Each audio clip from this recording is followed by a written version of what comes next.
महाराष्ट्र एक समृद्ध इतिहासाने व अध्यात्माने नटलेलं राज्य आणि हाच इतिहास व अध्यात्माच्या शोधासाठी केलेला हा प्रवास।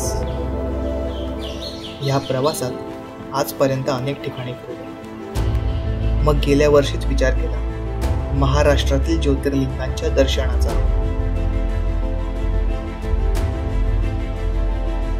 वर्षाची सुरुवात भीमाशंकराच्या दर्शनाने झाली। श्रावण सोमवारात त्र्यंबकेश्वर आणि वर्षाचा शेवट हा घृष्णेश्वराच्या दर्शनाने केला। या प्रवासात अनेक गोष्टी घडल्या, अनेक अनुभव आले, अनेक लोकांशी ओळख झाली।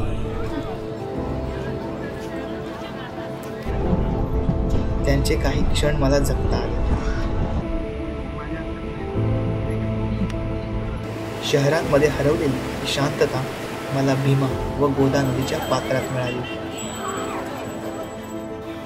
या अशाच प्रवासांमुळे मी महाराष्ट्राच्या पुन्हा प्रेमात पडतो।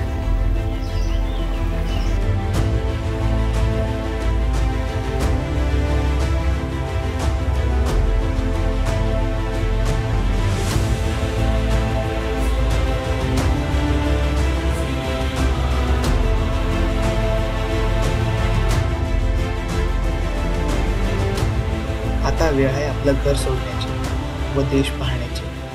वेळ आहे पुढच्या प्रवासाची।